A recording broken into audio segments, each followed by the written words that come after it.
Okay, we are so excited to have Mr. Ziad Makhzoumi. Mr. Ziad is a multi-award winner, CFO and CEO.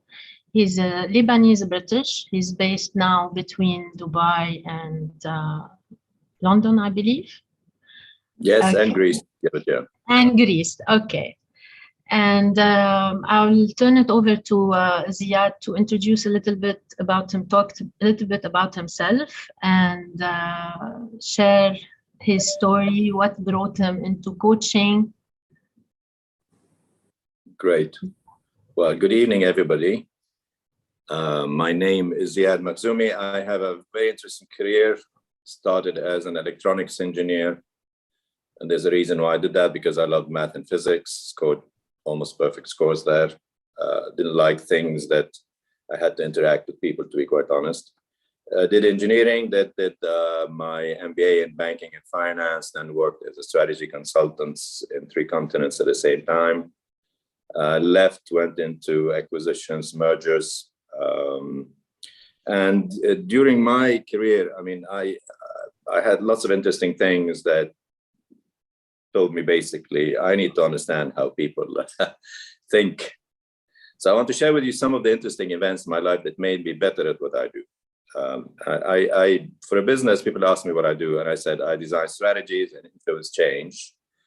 I have been involved in restructuring building some of the big companies in the Gulf and some in Europe. I mean, I can put a value on it of billions of dollars that was wasted by management that came after me, but that's a different story. Now, changing business processes is easy. You know, you see what works someone and you adopt it and make sure that the people will accept it and implement it. But changing the way people process and manage events, as you know, is not as easy. And this is part of the problem why coaches are needed, even with good people, not necessarily bad people. So you have coaches in sports, you have coaches in other areas, you have coaches and trainers for pilots and so on. So things happen that most of the time are out of our control, as you know. Sometimes they are traumatic, sometimes ordinary, and sometimes extraordinary, like what we're witnessing now with the price of oil, or what's happening in Europe. You know, this is the first time we have a major war in Europe. Now, imagine if we can learn how to manage extraordinary or exceptional events in our personal and business lives before or as they happen. Now, we program machines to do so. Humans, not all of them are programmed to do so for many reasons, but some of them are. I mean, aircraft pilots, military personnel, doctors, nurses are programmed really to respond to emergencies. They live their life on emergencies. So profiling the strategy drivers of business leaders is very important in influencing change. And I don't need to tell you that, but I mean, this is the most important, finding I abide by in changing. Which again, I mean, if I had more coaching and mentoring, I guarantee you I would have been more successful and richer in a shorter period of time. Now, executive coaching is probably not like any other coaching because it's multidimensional. It's dynamically complex because there are lots of moving parts that are influencing the strategy and the outcome. But it's not necessarily a complicated process. It's just that it is dynamic more than dealing with phobias or dealing with bereavement or rejection or whatever. So executives want someone to push them to learn, to cope better and become better. For them, success is professionally is seen from 2 points, from their point of view and how others see them as successful. They want to claim ownership of any business success, and they want to be rewarded for that. Now, this ownership of success is very important in understanding executives. With the ownership comes benefits, recognition, rewards, but also commitment and attachment, So business leaders need clear, concise, well-informed perspectives on the important dynamics that are constantly reshaping their business environment. And we're not just talking emotional management. We're not talking about, stuff like that. So to succeed as business leaders, and again, this is reflecting on coaches later, they must provide something that the market wants and is ready to pay for, provided they give quality service, or recently you noticed perceived to be giving quality services. And if they perceive, because I've worked with people who, when I looked at what they're offering, I thought, I would accept that basically, but other people accepted, and maybe that's what they need. Maybe they needed the push and it was good enough. This also applies to coaching as a service. It needs to develop and adopt and become innovative in its approach, because things are changing in the business world. I mean, as we said, I mean, it's the first time we knew, like 2 years ago, inflation would shoot sky high. And now we go from 0.01% interest rate to 0.03%, and the world is going crazy. At some stage, we had 17%, and the world didn't go crazy. So, you know, the way we measure progress and influence is changing. So when you talk to successful business leaders, they really rarely talk about their failures. And if they do, it's more to understand what went wrong or to blame it on others or factors beyond their control. So they always dwell on their successes. And this is very important driver to understand, because business leaders believe that they have a strategy for learning and succeeding where others have failed. And they think they do it better than others now, except when they get stuck. So executive coaching is a process that should work across a wide spectrum of continuously changing paths, bringing clarification focus to what the client wants to achieve and guiding them to establish and implement what it takes to get them there. It is about unlocking, the same way we do coaching in other areas, it's unlocking their potential that probably is not there or needs to be supplemented or augmented or possibly replaced. So from a business point of view, as you see, the last few decades, you know, the world is changing. We have Corona, we have electronic banking. Now the Americans have just announced that we're going to have a digital dollar.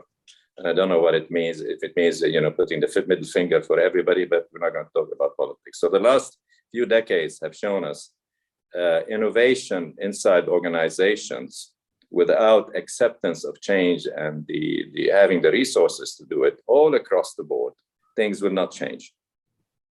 So the rate and speed of change in any organization are usually guided by the internal capacity to change. Internal capacity to change, of course, is systems, processes, and people.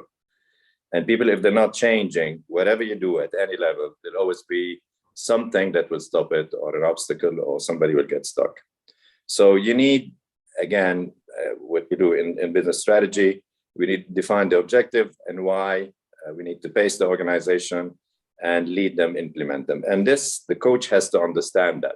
So usually a business leader or a leader of a business in a public company or listed company, there are lots of stakeholders. So it's not just accountable for him. So all his activities will affect the business as a whole, what the way he gives public speeches, or his personal life, or his comments, or even his views, sometimes not relevant and might affect the share price. But to start the alignment process, the outcome of any session or a program of coaching, we should have really clearly defined objectives. And usually what I do is I get them to write them clearly. And I always use the cliche in black and white, clearly, you know. So when you see them there written in their own words and you question them, and of course there's a technique on developing what and why and how you announce it, and if it's a cause or effect, you know, the whole NLP linguistic background, we all know that. So, and because in general, people have this habit of alluding to what they want, what they do not want. So we say, we don't want this, we don't want to be poor, we don't want to be unhappy, we don't want to be lonely, we don't want to be whatever. But then it never precisely tell you what they want. So the question that should be always answered in your coaching session, what do you want that is achievable by you? Because there's a very important underlying principle here, that the coach will show you the way, give you the tools, open all the supermarket of resources that are available to you, but it is your responsibility really to make the change. You cannot blame it on the coach. You cannot be an addict, say, I don't want to stop, but, you know. So now one of the things I do, and I'm sure you all do, is I do personality profiling. And over the years, I've used many. I mean, I believe in them as indicators. I don't believe them as absolute science, because you can give me the Myers-Briggs and I can be 16 personalities, and I guarantee you I'm not schizophrenic, because I know how the scoring works. Because this brings us to another point about, you know, implied decisions influencing how you see them. So I use what I call dynamic drivers personal profile, D2P2, and it's a joke anyway. I won't go through it anyway. And I like complex titles, for that gives the people that, you know, gives the impression that it is very scientific as a process. It is an indication. It's not, there is nothing 100% accurate, because we all have certain hidden characteristics in our personality that even the deepest questionnaire will not give, because we either give the right answer or what perceived to be the right answer. And this or any other questionnaire is designed to look at those aspects which are relatively stable and consistent, and which make a person who they are and why they believe the way they do things. The results do not imply that they're right or wrong, or that they are good or bad. It's just a profile.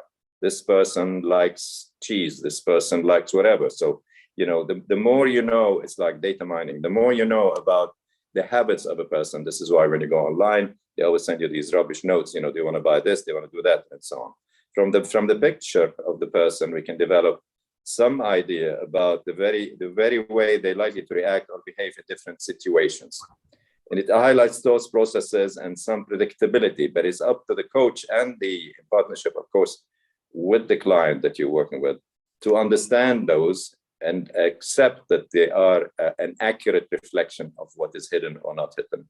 And agree that, if it's stopping them from doing something or not stopping them, how they can use it in the strategy. So profiling questionnaires are indicative tools. They're not a precise science, with due respect to all the psychologist friends that I know, because the human mind is very complex with many hidden drivers that may not be obvious and identifiable from a simple questionnaire. Now, I use profiling questionnaires because my high flyers, achiever clients, will accept that the process is more scientific, not just impartial and judgmental and just based on the attitude because they're aggressive or they bark orders or whatever it is. So using that, you're deflecting some of the personal judgment, but you don't understand what I do. You don't have to go through what I do. And I always say, yes, I did. I ran bigger companies than you. So please don't give me this, I'm a victim. I'm only running a $100 million company. So profiling acts as a convincer. I use it as a convincer, as a sleight of hand, a magic trick that impresses and hopefully convinces without partiality. Now, as a coach, you should use any tools, in my view, any kind of coaching. You should use any tool to make your client get better, whatever that means.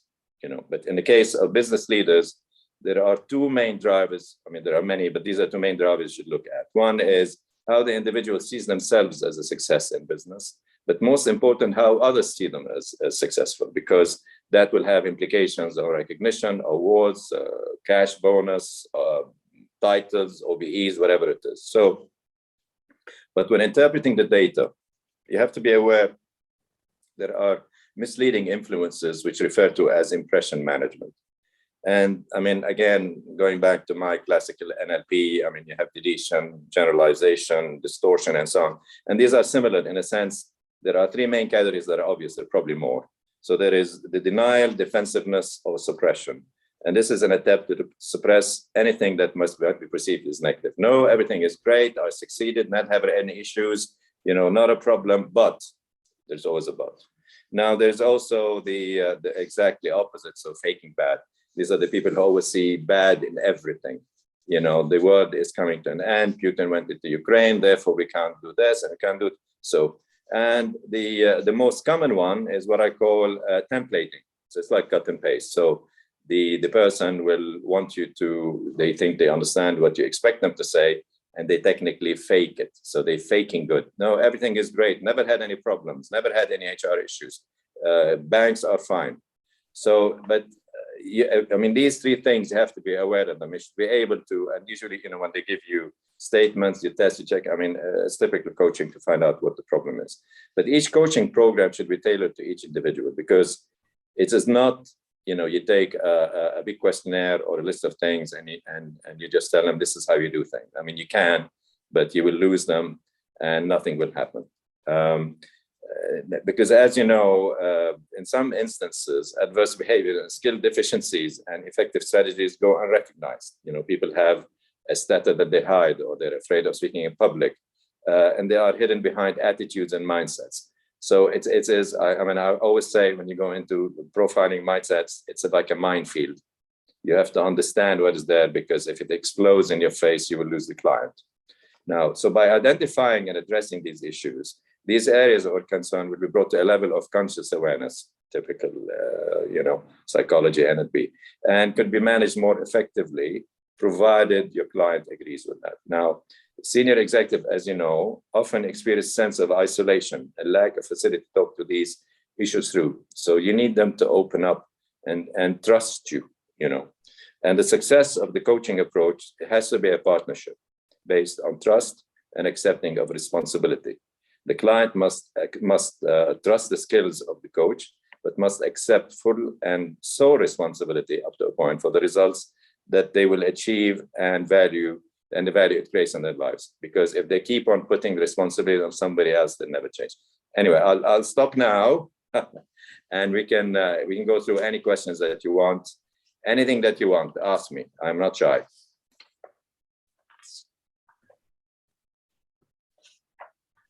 I will ask, you know, thank you for sharing the insights. And I'm curious to know, is there anything specific a coach needs to be trained on before he or she claim to be an executive coach? Because we have too many specialties in coaching. So for a person to be a successful executive coach, what kind of background or experience he or she needs to have? If a senior executive is going to trust you, they must be able to trust your knowledge and capabilities and skills. So if you're an 18-year-old coaching a 60-year-old, probably it will not work. Not I'm being ageist and so on. It's just a matter of accepting that this resource that I'm paying for is going to help me and not a waste of time, basically. Also, remember, you're not just dealing with emotions or situations or feelings or fears or whatever it is, which we all know how to deal with, but you also need to understand what is creating that fear, what is creating this concern, what is creating that. So you must have an understanding of the real world of the business. What I do every morning, I spend half an hour, I read extremely quickly, scanning through all the news and the financials and whatever markets are happening and anything that will probably affect most businesses. I mean, there are always exceptions. So to jump into executive coaching, you must have a background that you can convince your client that you can. It doesn't mean you don't start somebody your age who just started a small business. That's fine. But again, just going in and giving yourself a title does not help them. So one of the things I used to do, and again, this is a true story. In the 90s, John Quelch moved from Harvard Business School to London Business School. And one of my best friends, Peter Bennett, was one of the trustees of the London Business School. Of course, there was rivalry because I'm Manchester and we think we're better than them, but it's a different story. So I remember we had we had drinks on his patio. It was August, and we overlooked Regent's Park. And he says, "How can we make the business school better at business?" And I said, being me, start teaching business. And he said, "What do you mean? We teach?" I said, "No, you teach the theory of business." So we started technically what we called then the Entrepreneur Summer Project, which was just 2 credits then. And we developed it over the years, and at some stage it had like a staff of 60 odd people, you know. And again, the joke is now they even they give PhDs in entrepreneurship, which I think is the biggest joke ever, but that's a different story. I mean, my view on, how can you get a PhD in something you've never worked on? But that's a different story. So we started that program, and we started coaching those people who, some of them had a business background or just students. And some of them who did follow, I'm still in touch with some of them over 25 years on. Some of them have done extremely well. And they always come back to me and say, "We have this situation, what do you think?" Just to get a different point of view on things. So you need to understand the human mind. You need to understand strategy for making decisions. You need to understand emotions. Sometimes I scare the hell out of my clients because I tell them, if you do this, you're only to blame, basically, and so on. Sometimes you have to do it ethically. I'm not saying you do it just for fun, although it is tempting sometimes to do it for fun. So a person has to have credibility. It's like going to a doctor, that you're going to trust yourself with that person. You're going to trust your business and your future and your career, because there's so much to lose if you're in the top, basically. Career, reputation, money, reward, awards, and so on. So I think and understanding of both sides are very important. I'm not saying everybody has to be an expert in everything. I mean, I'm lucky because I ran so many companies and banks and so on. So to me, any sector is easy to understand, including healthcare, which I think is run by people who shouldn't be running it, but it's a different story. But, you know, we made a lot of money in that when we helped them and so on. So that's what I believe a business coach or executive coach should be. Okay. Would you be able to share probably a success story or an example of your favorite client? Well, I have less favorite more than I have favorite, because the favorite are easy. The less favorite are the ones that think they are better than you for whatever reason. I can give you an example. I mean, probably they are better than me in running or swimming, but in business, I don't think they are, but it's a different story. The best example is when we did the IVF business, because I mean, I went in and I was coaching everybody, including the doctors, and I related to them how each activity makes sense or doesn't make sense, and it has value because we had a strategy, going back to the point. So we said 3 years time, we're going to sell the business. To do so, we need to do this, maximize this, and this is your role, and so on. And I used to sit down with them, including people in the reception, and go through, for example, all the clients that came in. 2 weeks later, they never came back. Clients talked to the doctors and did not go ahead with the treatment. I needed to understand why. And that was, you know, like a dynamic process of them understanding jointly. I mean, I used to have Thursday afternoon, when we had the old weekends, sitting in the reception with the receptionist, with the doctors, with the nurses, and going through the whole week, basically. It was coaching, realignment, changing a strategy, defining measurables. And out of that, you know, we built a business that was doing about 1 million dirhams a month to 1 billion that was doing 22 million a month in less than 14 months. So that is quite an achievement. And that's why we sold it. I mean, again, when I was requested to go and restructure Arab Tech before, in the good days, in 2008, when the whole world was having major issues, again, I mapped the whole process from the project development side to the pricing, to the delivery, to the accountant, to the consolidation of accounts, to filing information on the Dubai financial market. I explained, you know, I used to have meetings like 40, 50 people, and explain to them why the accounts have to be on time, why the books have to be correct, why the stock have to be accounted for, and so on, because we were a listed company and accountable. So to me, these are two of the good success stories. I mean, of course, there are many, City of London, in London and so on in the old days. But I had a few where I thought the CEO was unreasonably uncooperative, because I could see what was going to happen. And this specific company that had like 40 years of history, and they were doing very well. Turnover was about $500 million. And he had major issues, mainly because of Corona, because they did boats fit out. So everything stopped, basically. And, you know, all the unrest in certain areas and so on. So I talked to him for about 3 hours as a favor to a friend. I told him what he should do, or we agreed what he should do. He implemented within a week. He stopped the liquidators coming in, and then he stopped taking my calls because he thought he could do it on his own, you know, and he thought, why should I pay him? You know, this again, typical pettiness, you know. I mean, he owed about 1 billion dirhams, $250 odd million to the banks. I could have reduced that. I could have restructured the business, I mean, with his team, but he did not. He wanted to feel that he's in control. I mean, one of the issues you face with these executive leaders, if they take advice, then it's a sign of weakness. If they do as you tell them, therefore they don't know. You know, you have this conflict. This is why I'm saying you need to understand personality and give them numbers and understand that. As I said, it's not complicated. It's complex, but it's not complicated. Complex, and all the parts have to fit in. So if you have a clear pictures, you can do that.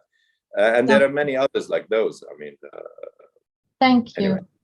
Thank you for sharing. I can see one question in the chat, and also we have Muhammad Al-Jasmi raising his hand. Muhammad, do you have anything to ask? Can you hear me? Please, Please. مرحبا. السلام عليكم. My name is Mohammed. A new coach. First, thank you for the organizing, and thank you, Mr. Ziad, for your time today. Just my question. I have, my question is, as I understand coaching, that it is different than mentoring. You ask question and you let the person find the solution or find the thing that he looking for. However, I mean, someone like you who's experienced and who run companies before, I think it is sometimes tempting for you and for your client to give advice. I mean, for client, they will seek your view, because I think sometimes they say this will save us money and this will save us time. I mean, the CEO will maybe ask you for the advice and to go your way. And sometimes it is tempting for you, because sometimes you've been through experiences that they've been through. So how you balance that? The client, I mean, seeking your advice and you giving advice. Well, I mean, I as don't a give coach, advice. Not No, as a I mentor. don't give advice. I give them options with definable outcomes. So if you're looking at a balance sheet and you say, you've got your cash flow, what's your cash flow cycle? Can you move it somewhere else? I mean, I know where he should move it. And it just giving them options to think on their own. Of course, it's very tempting to tell them, this is, maybe you should consider this because, but I usually don't do that except where I think I should. So it's a judgment call, basically. So if somebody who's not qualified is running the finance function, then I highlight issues that he or she should address without telling them how to do it. But if they ask me, what do you think I should do? I will tell them, these are the options that you should consider. I never tell them this is what you should do. I agree with you. It is very tempting. I do have a reputation. Everybody wants me to make decisions on their behalf, but if I do, they're not responsible for their own decisions. But I highlight linkages and cause and effect of all the options. So we go through the options together and we say, right, if we do this, what do you think will happen? And the answer is not very clear to them or not, in my view, correct. And I said, what if this happens? So it's just the way how you would phrase the wording and the statement to guide them. But you cannot give them solutions. If they want solution, then they hire my company on the restructuring, which will be a different story altogether. But, there has to be a balance. I agree with you, but it's the way you phrase the things more than, well, I don't know how to do it. Then answer, if I was the boss, well, you shouldn't be in that position anyway, if you don't know how to do it. Let's fire the HR person because they hired the wrong person for the job. I'm not saying we say that, but that's the sentiment behind it. And of course, I think you've been through a situation where people, insist that you give them advice or understand coaching in a different way. So you need to correct them and tell them that I will not give you the advice, right? Well, I don't tell them I don't give you the advice. And I said, I'm not here in the capacity to make your decision. I'm here to show you the options and what works for you.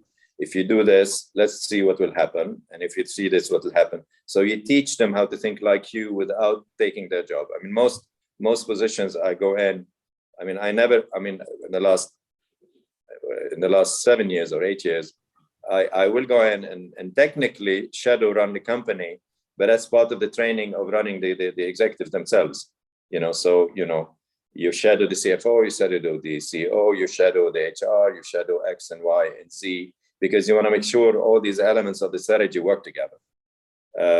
Maybe I'm blessed that I can do that. Not many people can do that.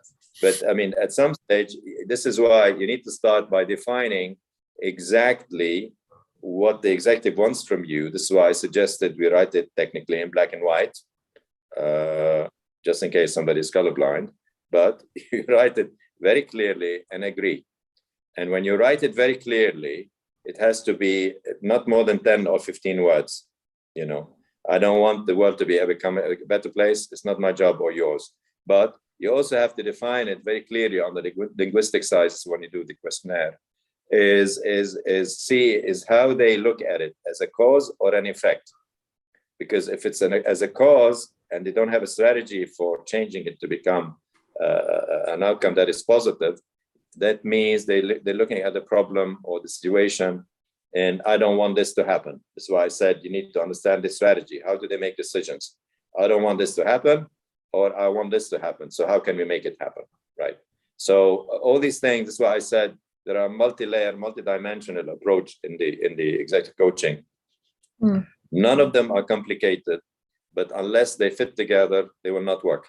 You know, it's as simple as that. It's not like a moving Lego piece of work, basically.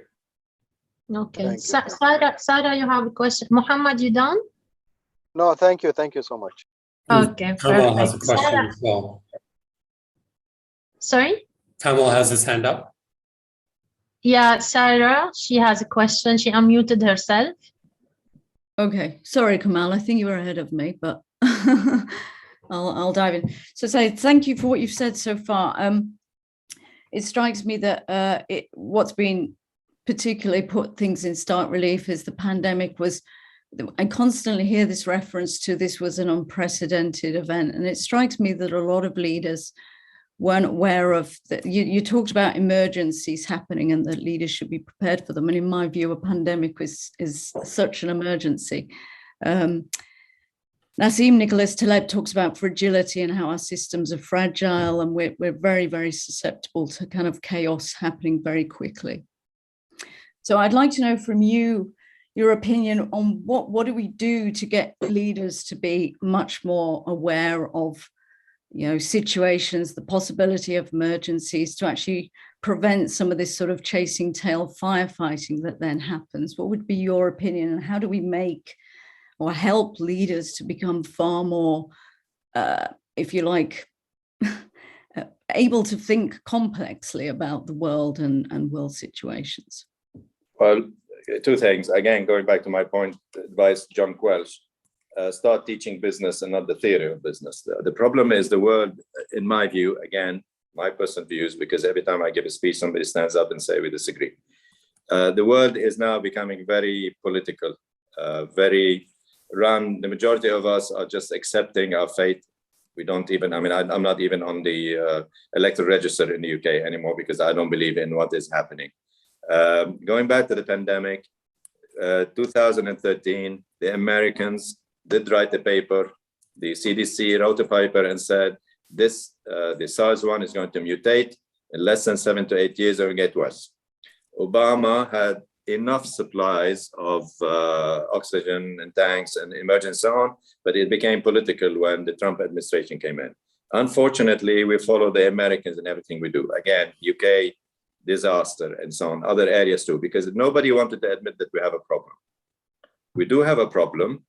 We don't know the solution. It isn't new. Actually, it's not new. It's a very strong strain of flu. And I know that because my company worked with AstraZeneca in Cambridge to develop the vaccine, but we're not on the vaccine side, just on the screening side. We wrote to the government and we said, this is going to mutate and it's going to expand. It's going to mutate very fast. They said, we don't want to listen to you. Now, if again, the leader doesn't want to listen to you and is not surrounding themselves with people who give them impartial advice that are not specific to their own benefit and their titles, I don't see a solution. And I think we're going to get in a worse situation for many reasons. Now we get our news from all the news feeds that we have no idea what the source of that information is. The new generation is very digitally savvy and they accept any nonsense they receive. And again, I mean, I addressed this again, I wrote a book 2 years ago. It's called Intelligent Learning, How to Manage in Systemic Chaos. We have systemic chaos now. You're absolutely correct. Now, the best model that you can take for managing it is look at what needs to be done and change the system and the process and get the resources done. And they say, how can this be done? Well, if you look at Amazon initially they were selling any nonsense, any rubbish online. Now they check, then they verify, and then if you don't like it, they refund it and they give you the money back. So they invested Amazon the last year or so, almost $4 billion just on logistical systems and warehouse, and more so on training people. So when we have a government that's run by people who have probably their own personal interest, political, not necessarily financial, and not that of the masses, and they blame it on something else, I don't see a solution really. I mean, we're witnessing in some countries, look at Lebanon, Yemen, Palestine, even in England now, even France, I mean, where they have big problems, America, we have big problems. But the way it should have been handled, we share the data, we help each other, and we don't withhold vaccines because it's politically incorrect. So we can't get the Germans, we don't want to send it to the UK, or the UK, we don't send it to France, or whatever it is. So we need to come out of this political tit for tat, in my view, and plan jointly and together. But the way the world is going now, I can't see that happening. United Nations, in my view, has no value whatsoever. Anybody can veto, whatsoever. The Russians want to destroy NATO. Trump said, yes, it's a good idea, for example. We don't need NATO. Now we need NATO. Because of NATO, the Ukraine is being so. In my view, I'm not being cynical, but the political systems are not working, and is going to be exaggerated or aggravated more because of the digitization of the world. Anybody can come up with anything. You have influencers who are 19 years old, who have 3 million followers, and they can tell them go and do something bad, and some of them might do it. How do we stop that? How do we educate these people? How do we get them to think better? I still have friends who are supposedly educated people, still believe that, you know, they will not get vaccinated because there's a conspiracy of somebody putting a chip in their head and control their lives. And my answer is, well, if somebody can save me and put a chip in my head, they're more than welcome to do so. So how do you change this mentality? And this is all across the world. You know, we accept that things bad are fun or good. So what we do, we take a film of it and put it on TikTok. People are dying, and we show this misery, and it's fine. Look what I did. Look what I saw. So I don't know. I'm not being pessimistic. I'm hoping that a miracle would happen. But what I've seen recently is that we're going to more deterioration in quality of morality. I mean, my new book, there's a section specifically, what I call it, the world needs decency. They need decent people, not ethical people, not moral people. We need decent people, because sometimes we all make decisions that you might disagree with, but the intention is good, not the intention is bad. Sorry, I went on. Subject that I love. We can talk for hours on this. Right. Yeah, exactly. I guess as much. Well, thank you for that florid response. I have another question, but I'll let Kamal go next. It's perfectly okay for you to continue. No, it's fine. I'll pick up right after you. Please, are you sure? Yeah. Ziad, I'm curious, what are some of the challenges that you have come across in your coaching career, and what lessons have you drawn that we can benefit from tonight? Well, two things. I mean, you have to have the commercial agreement clear from the beginning. And this is usually because we're talking high stakes there. I mean, I would not coach somebody if they don't commit for at least 10 sessions, because that tells me they want a quick answer and they're not ready to follow up. I mean, you can take the risk and so on. So that has to be clear. And if they're not committed, then they will blame you. And actually your reputation will be in that, as because, he's useless, he didn't help me. No, you're unhelpful. I'm not going to use other words, just in case you're on YouTube, right? Because I'm known to be extremely vocal in my views about people who should not be in that position of leadership and so on. So the agreement has to be there. And you can tell from the beginning if they want to go ahead or not, or they're just fishing for quick answers, you know. And if they're quick for quick answers, I mean, I always say, I would still go through the sessions, because to me, it's readjusting hostile territory, how to deal with people who don't want to do it. And I usually, at the end, I'll do something just to blow their mind. I noticed something, I've done something, or whatever it is. But also what is very useful is to do your homework about the person and the company and the sector. So when you go in, you need to show them that you know what you're talking about, not necessarily be very detailed statistically. I have very good numbers, but to be able to go in and you need to give confidence, because if the confidence is not there, even if they want you, they will not take you. And if they don't want you can tell from the beginning. But at the end of the day, even if they sign, they might not follow through. We're busy. Well, if you're busy, let's talk on the phone. Because you came to me as a doctor needing urgent help. Now you tell me it's not urgent, therefore either the urgency is correct, or you're denying yourself to yourself that there's a problem.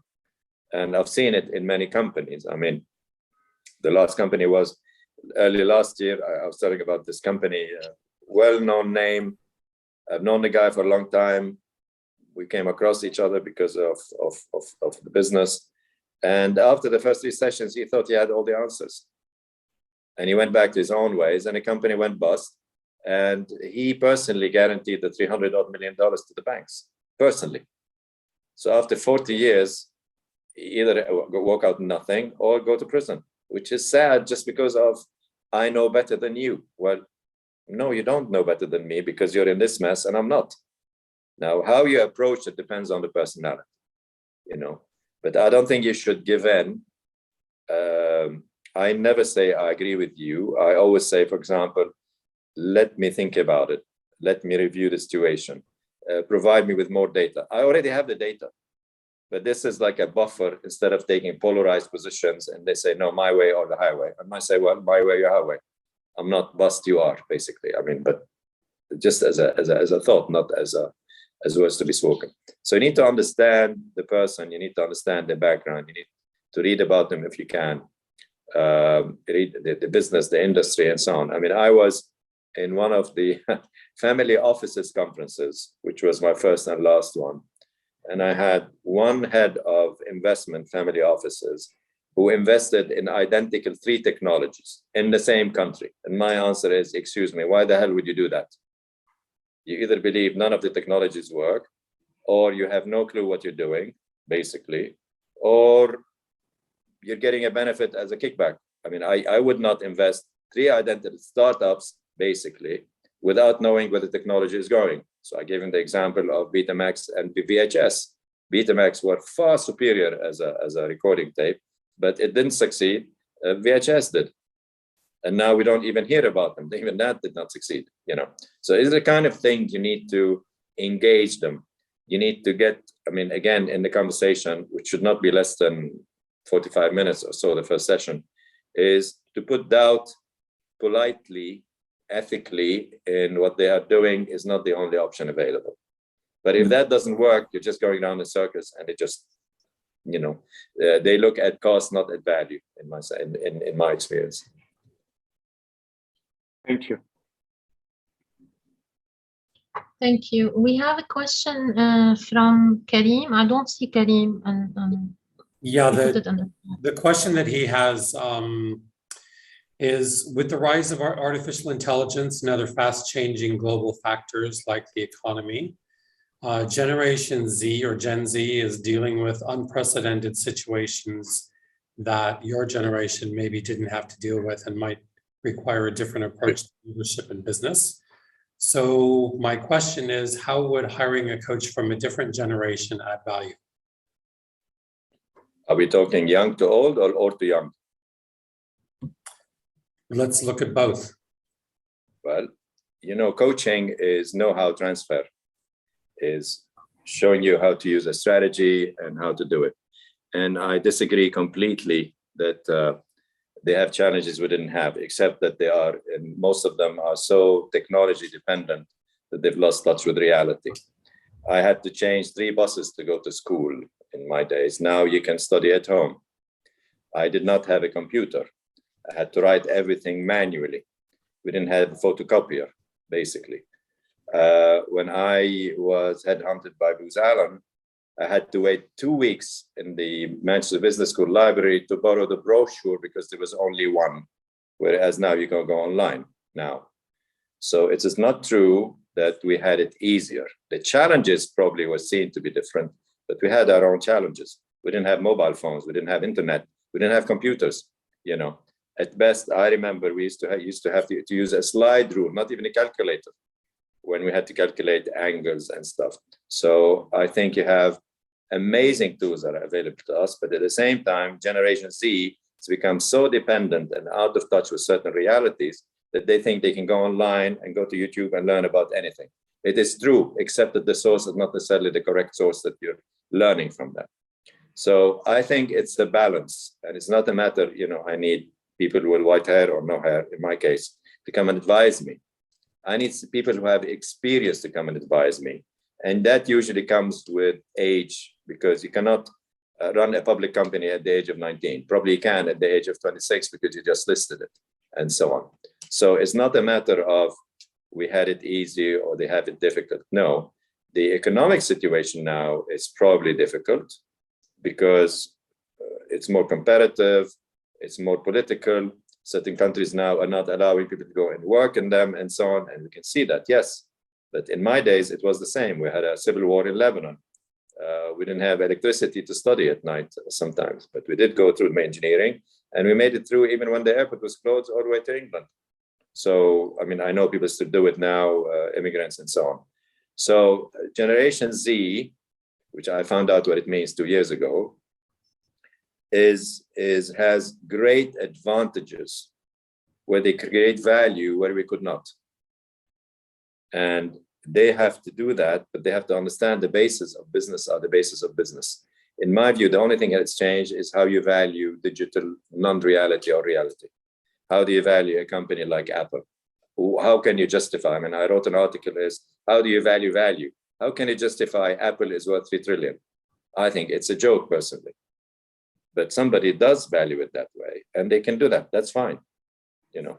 So it's not true that we had it easy. We had less technology in our days. Now you have too much technology if you don't understand it, or you are lazy to go and justify or verify the source of information that you're getting. I mean, I used to get these feeds from my friends. Oh, look about this article about Corona. What do you think? Now, just the fact that they put an image of a virus that no one has seen in their lives, because no one has seen the virus of Corona. I have, because of our business. But the moment they give you what they call an anchor, it becomes a reality and a good source. So they start sending it around and so on. And this is where Generation Z is losing touch with reality, in my view. And they have to be aware of this. And I don't know how you can, because if you have the president of the USA spouting lies about Corona, for example, and you believe in the president, then you believe him. The same way in what's happening, maybe the Russians think that Putin is right in what he's doing. We don't know. And this is the problem with this technology that they're having. But one of the advantages of the Generation Z is they showed us you don't need to go to an office to run a business. You can run it from home. You can make music. You can become a service provider, you know, and these are the kind of things. But the business aspect of it is still the same. You need to provide a service that somebody wants, is ready to pay for it, and you need to collect. Now, you do it digitally, that's a different story. Fantastic, fantastic. But the basic, the business itself model has not changed, in my view. Okay. Sarah, you had a question? Yeah, I did. I know it's actually probably changing track somewhat in the sense of from a more of a personal perspective. So I hope you're not offended, because I can see how much you enjoy talking about the business aspects. But I think I'm intrigued, and I'm not sure I heard the explanation. But I'd love to understand. I heard something, and I didn't know whether it was a comment of I didn't like people or I did like people, Ziad. My question was, what made you ultimately go from your obviously hugely successful career into executive coaching? What was it for you that appealed to you? Well, two things. I mean, there are two things. I mean, I asked myself that, and there are two things. First of all, I was always been fascinated how the mind works since I was a kid. You know, read books, read comics, because, you know, it increases your imagination. I always concentrated on things that are very personal. So math, physics, for example. I didn't read much philosophy, which I did later, for example. And I was very personal, and I wanted to understand what made me do so. And then I went through a difficult time personally, family and business and so on. So I had two choices: either understand what the hell is going on and get somebody to tell me, or understand what is going on, and I will try to help myself so I become less dependent on others. You know, this is what happened in 1990. Now, at the same time, I met Paul McKenna, who, as you know, is one of the most famous stage, and we became very, since he was a DJ and Captain Radio, and became very good friends. And then he went into hypnosis. I was interested in it. Then Richard Bandler came on the scene. Met him with John Grinder, worked a lot with both. I love the linguistic part, you know, and how you map ideas and stuff. And I trained, and I said, and then it opened a whole, whole new world for me of what make people say yes or no. A very simple process. Even Orman McGill, who passed away early, like 18 years ago, who was the first stage hypnotist, was one of my best friends, and he used to stay with me, although we were different age and so on.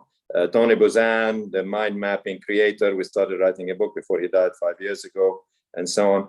I love working with people, and I love to understand, but in my business, including running my own people, managing my own people, directing my own people, if I can understand how they think and why they don't think that way, then I can make my company more efficient. I remember I wrote an article almost 30 years ago about what I call the human organization, that the organization has to think like a human being. And of course, you have the joke that every part of your anatomy has a role to play, but this is not the thing. You need to get it to work together.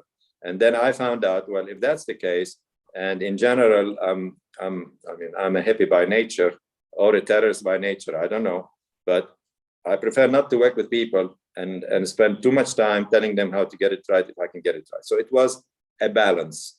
And when that shift basically came with John Quelch, I found that something that I like. I still occasionally do training courses in the business school and American University of Sharjah, my old business school here in Dubai, and so on.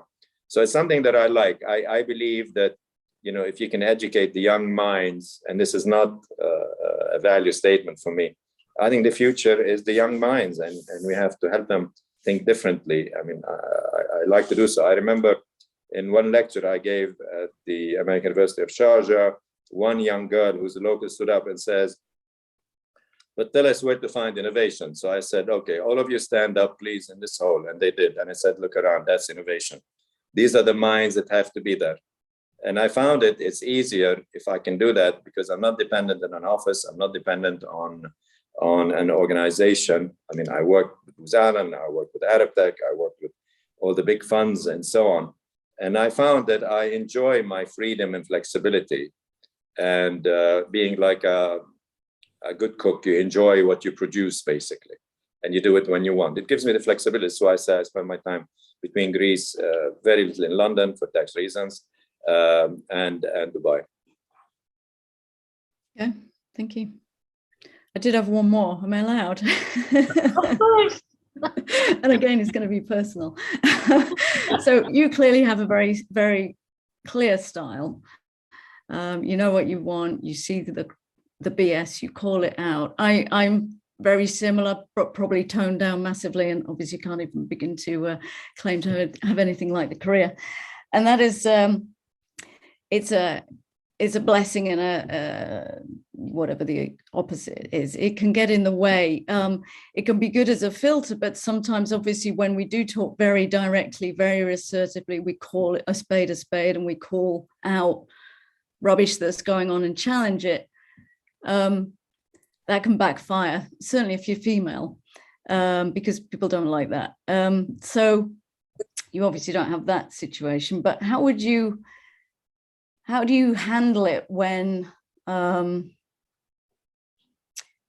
you have a feeling, you have a passion about something you see, you want to help, you want to change it, but you've been a little too forthright and perhaps offended people, and then it's kind of slipped through your fingers. I can imagine that might have happened, though I don't know. And I can imagine you saying, well, that's fine because I'm very clear about who I work with. But I'm wondering if that style sometimes can lose. There are two issues. I would love that as advice, because I tend to do that. There are two issues.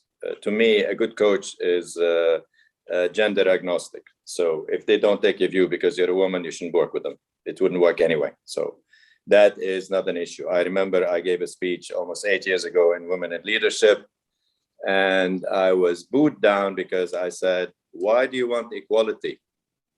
You're already equal. The moment that you're asking for it, it means you don't believe you're equal. So I look at you as a leader, irrespective of the gender. And you decide how you want to behave. You want to be butch, you want to be aggressive, you want to be arrogant, you want to swear. It's up to you. But don't tell me I'm not a good leader because I'm a woman. No, you're not a good leader because you're not a good leader. I'm sorry.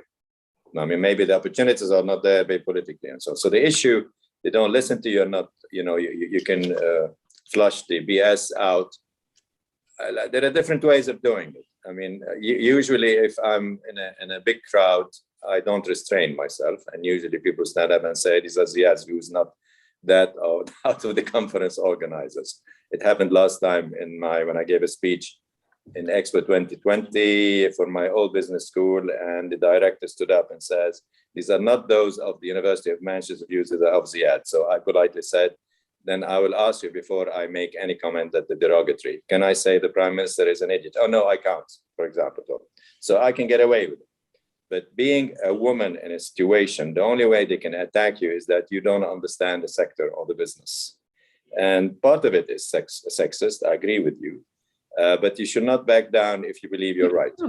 No, can I just intervene there? Because I think it's because I'm asking in a very specific way, because no, absolutely. And in terms of my career, I've never backed down in terms of my sales career, and that's made me very successful. However, I coach a lot because we talk about this D&I stuff. Companies want equality, apparently, but they don't really know how to go about it. And what we know from the research is that these women's networks and these little groups about women's leadership tend to create even more exclusion. So I go in explaining that if you want to be inclusive, where are the men? Why don't we have the men in these conversations? If you're talking about, to your point, if you're talking about equality, why isn't everybody in the room?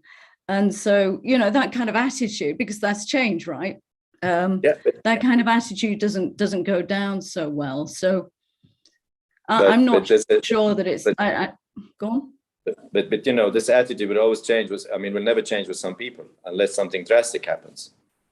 And I don't think it is worth it most of the time to get them to change their attitude, because it becomes a personal change or belief system, which probably has nothing to do with the situation.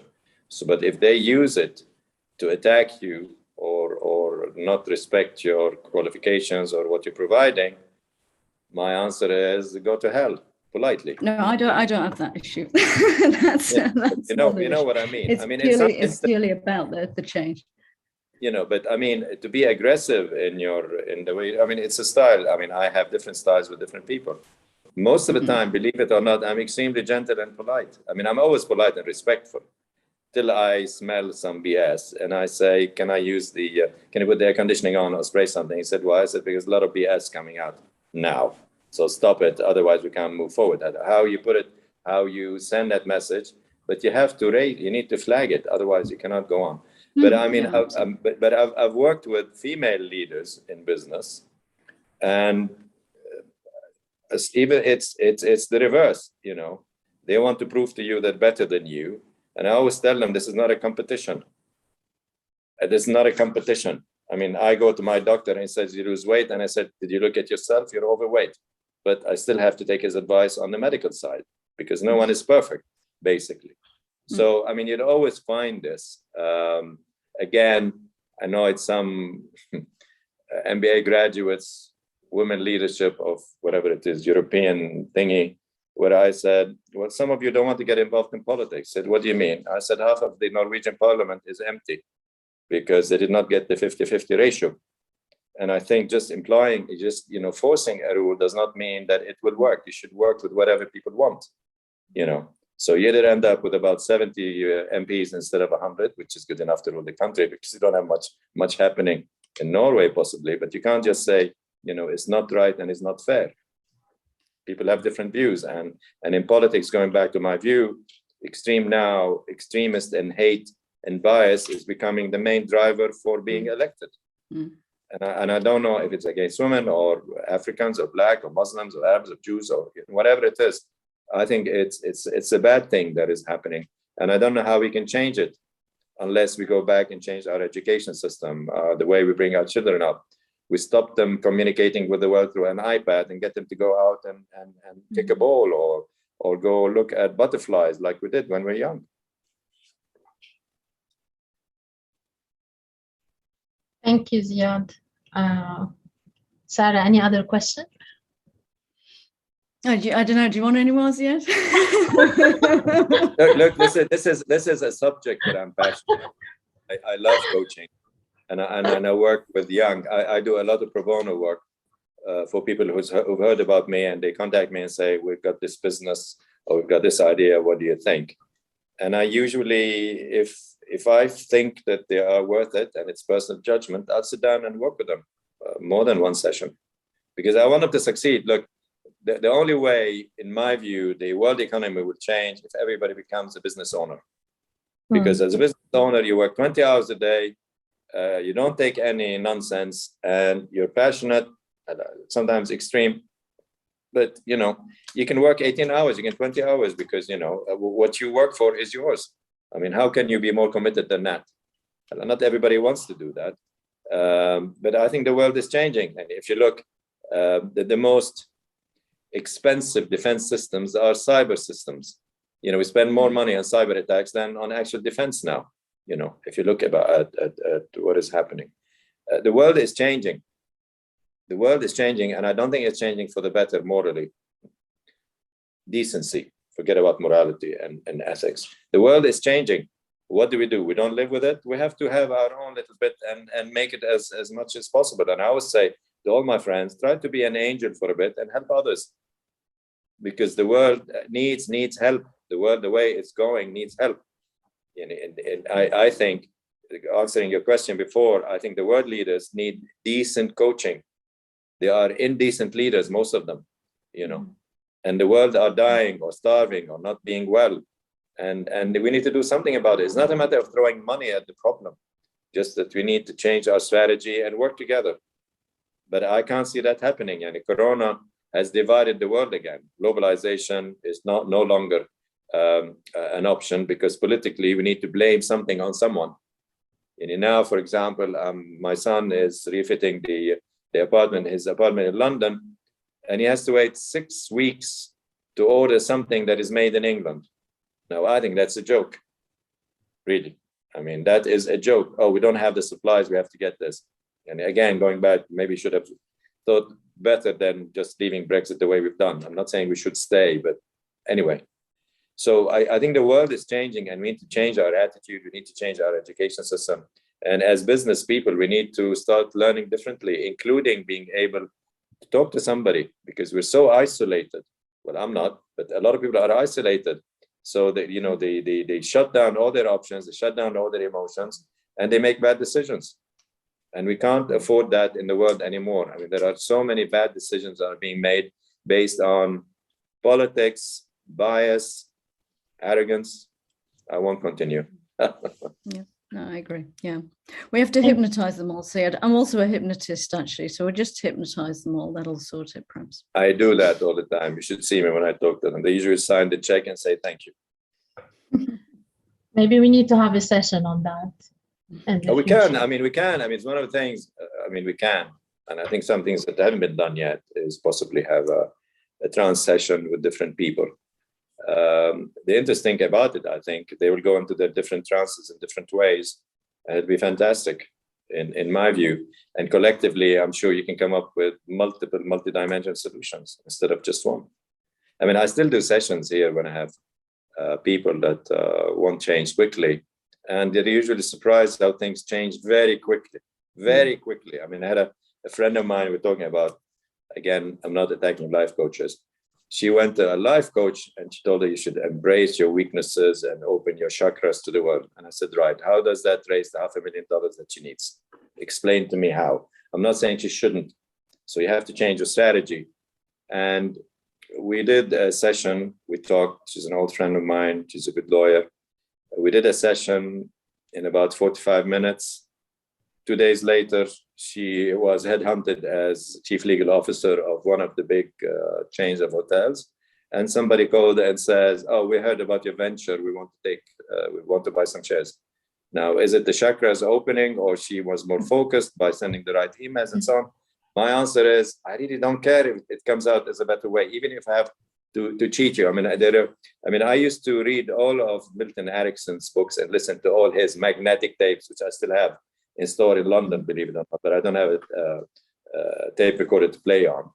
And the story goes that, he used to invent this friend called John, my friend John, basically. And the story goes that to convince others, he said, I had my friend John, and I told him, do you believe in hypnosis? And he said, no. And he said, if I make this telephone directly disappear, would you believe in it? But close your eyes. So he did. And because he had polio, he hid it under his blanket on his wheelchair. And so when John opened his eyes, it wasn't there. So people laughed at John, who doesn't exist in the first place, but accepted the story. And this is exactly what you need to do, a sleight of hand, show him what if. Because I think strategies, if you can create some certainty in the way people think, that's a nudge in the right direction. Okay, before letting you go, I want one piece of advice. You give it to all the coaches, not only here, who will listen to us later on. One piece of advice of people who want to become coaches, executive coaches. But I mean, like you made the shift. So if everyone is listening to us now and wants to make the shift. Well, there are things that are common in all coaching, which is you need to have a positive outcome that is measurable by both parties and accepted that it's a better outcome. This is the rule in coaching, right? This is why would you do it, right? Now, the techniques that you use are different and the strategies definitely will be different. Now, to be able to put these, what I call three factors together, you need to understand them, you need to understand how they think, and you need to understand their business world. If you don't understand their business world, you cannot advise them because they will shut you down and don't take you seriously, completely. But don't go in and do what I call a Del boy.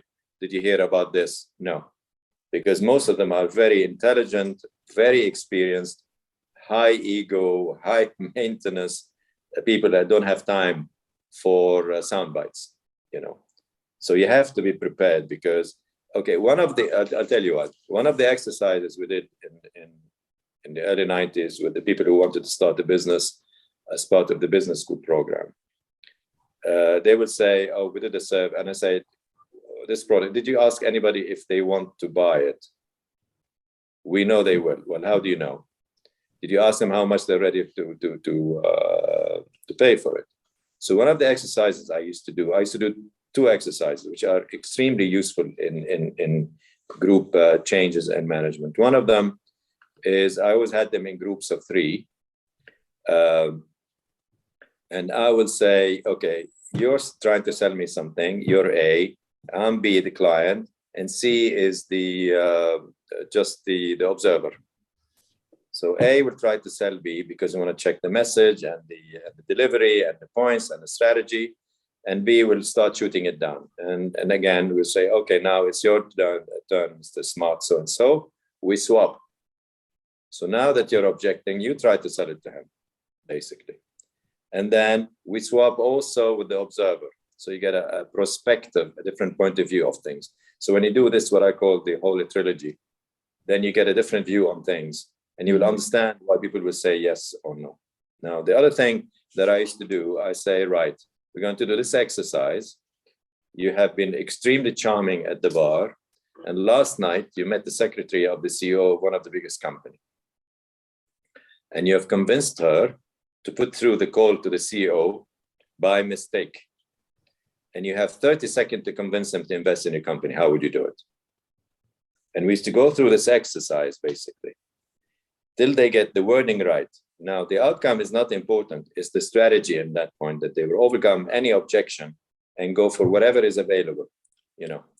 And to me, that was a very powerful tool. Now, any new, again, coaching is like any service. It has to be innovative. It has to depend on everything possible. I mean, in the old days, you would not have coaching on Skype or on a conference call. Now you do. It's acceptable because we needed to be there. We need to be the discipline and so on. So technology has lots of advantages. But again, if you don't understand the basics of why do I need help, and you can convince me that you can help me, you're not going to succeed. I'm not saying the emotional part is not important, but, you know, there is more than just the emotional part. You know, let's do this and do that and forget about being upset. I mean, you can't because the check is coming tomorrow. But I mean, the emotional part is important. The practical side is important. And you cannot do those unless you convince the client that you could be trusted and you're going to help them. And you can't do that if you don't understand them. You do the homework on them and on the sector and the business. Otherwise, coaching is easy. I find it very easy. Throw me in any situation and I'll manage it personally. Thank you, Ziad. It was very interesting and insightful session. Balsam, okay, I thought she has a question. And thank you everyone for attending, and I hope it was beneficial for all of you. Thank you. Thank you, and hopefully we see you next month. Absolutely. Thank you for your time, Ziad. So, thank you. Thank you. very interesting. Bye. Thank you. Thank you, Ziad. Thank you.